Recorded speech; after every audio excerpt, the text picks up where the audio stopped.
Plains of Despair, and even in normal difficulty, he is very tanky. I could only dream of one day being a fraction of the damage sponge that he was. I actually timed this fight, and while I was never in any real danger on the front line, it took at least 2 minutes and 46 seconds to wear him down.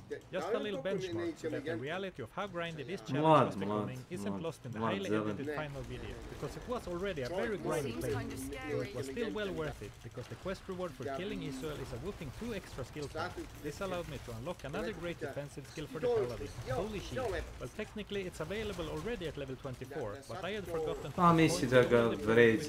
so I had to wait for another couple of skill points. Holy Shield increases your shield's defense and block chance for a limited amount of time, making you able to tank physical damage better. And of course, it also makes your shield glow in the dark, but with a mana cost of over half my total mana pool and only a 30-second duration at level 1. I only used it when I really needed that extra block chance for the time being. We then made it through the River of Flame, heading for Diablo in the Chaos Sanctuary, with a short detour to destroy Mephisto's Soulstone at the Hellforge. I was really hoping for a good room before taking on Diablo. Something like an Orc room would be simply amazing, but my hopes and dreams were soon shattered with the drop of a Neph rune. The Chaos Sanctuary marked yet another increase in difficulty, mainly thanks to the high population of Oblivion Knights. Luckily my resistances were all around very decent, and by taking it slow and being careful not to get overrun by too many enemies at once, we patiently clear out the entire area. And the times when we did get swarmed by too many enemies despite my best effort, the teleport staff on my weapon switch was put to good use to get us out of immediate danger. Vizier of Chaos exploded. Lord Disease was defeated so one-sidedly that he went behind a pillar to die to avoid embarrassment, though he did drop a Thal rune, which could come in handy later. And then the Infector of Souls, well, he turned out to be a bit of a challenge, chasing me far back towards the entrance of the sanctuary, but since we had cleared the entire area, there was plenty of room to kite them, and soon enough we took them down. Now I only needed to activate the final seal before Diablo would spawn, and I had no idea how this fight would go. On one hand, I did have a very high fire resist, decent lightning resist and a decent chance to block. On the other hand, the fight would probably take several minutes, and while I had some decent tools to withstand this damage, I was going to have to soak up a lot of it. And of course Amplisa needed to survive as well if we were to deal any damage to it, but there was only one way to find out. The fight started out pretty well. His health bar didn't move quickly, but it did move, and I was surprised to find I could take his fire damage and claw attacks really well. It started to feel like this would be pretty easy, but of course anyone who's fought Diablo before knew what was coming. His lightning attack deals a combination of physical and lightning damage, and lots of it too, and those two happened to be my two biggest weaknesses. I tried moving around him to avoid some of the damage, but I was too close and didn't move fast enough, so I fell. I tried again, but this time stayed a little bit further away from him and kept moving in anticipation of his lightning attack. But then he would target Amplisa instead, melting her in an instant. Things weren't looking so great anymore, but then I remembered another defensive aura that I had skilled but had yet to use. Resist Lightning. Just like the Resist Cold aura that I used against Burial, this brought my lightning resist up to 76%, which was a big increase. I lost out on the healing from cleansing, but the 10 health that aura gave me every other second seemed pretty marginal for this fight anyway. I put on Resist Lightning and waited for him to try and sap me again. And that small change made a huge difference. I could now tank a full blast of his lightning attack without even losing half of my life pool. Of course I did have to constantly drink health potions to keep up with his damage, and I completely ran out before we even took off a third of his health. But at least this was a working strategy, and I knew that if I just had enough potions and patience, and plus I would be able to take the Lord of Terror down, and counting the times I went back to town to resurrect and but in the end, he's still victorious. Talking Egg fight is often a pretty big step down in difficulty. Compared to the Chaos Sanctuary, minions in the battlefield outside of Harrogate are weaker, deal less damage, and are preoccupied by random barbarians walking around, and they give Nisam ništa doručkom. a bit of a strange turn of events after fighting Pojeo sam jednu, bilo je da dve čokoladice Mars i Snickers za 100 dinara. Za 100 dinara. Pojeo sam jednu, jednu sam ostavio. Nema do. Neka. Jednu sam pojeo čokoladicu od dve. But the best shield that I had found so far was this Lord shield. Jednu sam ostavio za sutra. Nije to djeca nikakva, nego jednostavno neću da doručkujem pa da odem da spavam. Radi sam treći. Da se najedem pa ukrenem. A čekaj, ali ovako kad bi bio prva smena ili druga možda, je bi tad ja. Dobro, treća, do ove druge smene. Glacial Trail I found a unique composite bow. I had been Snake wearing a Frost is now live streaming Diablo 4 digital artists in Soul event is almost done. To je sve u redu. Leaves a lot to be desired. Svaki mora neki pet of Attack evil ovdje speed da and se deadly strike are promeni very nice šifre. stats, don't get me wrong, but the base damage is just too low. We then continued through the Ko? rest of the act and arrived at the area at summit. We had to fight the ancients to continue Sad into the će, mountains. sad će We Nenad took them da on 2 on igra u 3. pet They of can evil hit pretty Cats. hard, especially if they coordinate their Pa i attacks, može da which igra only Cats. happens randomly. They No. are not coordinated at all.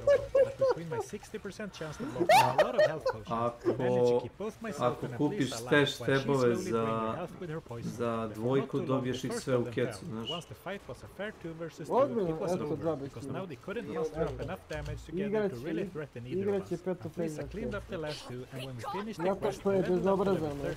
This unlocked Ali a new gledaj, skill ja which will koliko become my sam, main ajde offensive aura. popustit ću, ali Fanaticism stvarno mi increases rekli the dođe da mu party's to attack rating, igrati damage, and attack speed. lagano. Basically everything that an attacking character Slušaj, wants. znamo da nije Really tvoj dan. defensive auras. Pusti, Redemption, popuštam. which turns Nije fallen to moj enemies dan, into nego life and vrati mana, nešto, and meni salvation, super dan. which gives a A big šta boost ti to nešto all your sakri? resistance. Meni Nešto je je ekstra, sasvim nije normalno. kriv, nego one sa point in the njegovim, skill for the ja future, kažem, just in tim case. provokacijama. The difficulty of the Wellstone Keep Šta depends si largely jeo, on what kao- enemies spawn there, and it's Kao different ništa every nisi Taj jeo, je kao ja jeo sam, šta je ja htio. sam istrošen, izjebali me crnci da sam Ti si ja. starac, Pusti starac. te fore Milanove, bre.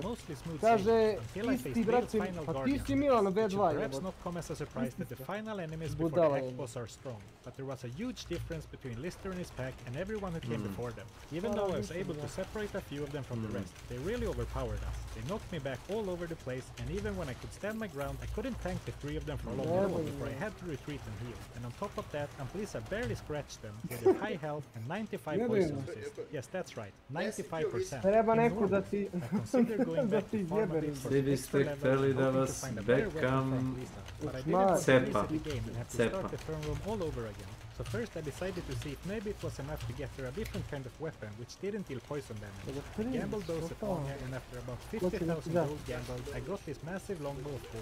Now those damage numbers doesn't look impressive. Ajmo dole, ajmo da compared to poison igramo bow, Hunter but this Smara was ovaj another Nenad, damage već. type that they were less resistant to, and this bow would also benefit a lot more from my fanaticism aura. We went back for round 2, and while I was still slapped around aggressively, Amplisa dealt a lot more damage to them. But now their high health regeneration was a problem instead, and without being poisoned, they healed their health back as quickly as they were damaged. idemo, ne After a mogu while, da I did manage to get one of the minions Ni- completely pošto nisam separated from the doručkao. rest, and by switching back and forth between her poison bow and her new one in the middle of combat, she was able to keep the minion poison to stop the regen while still getting the damage from her new bow. A bit more mechanically demanding than what I'm used to when playing Diablo 2, but this way we were eventually able to wear one of them down.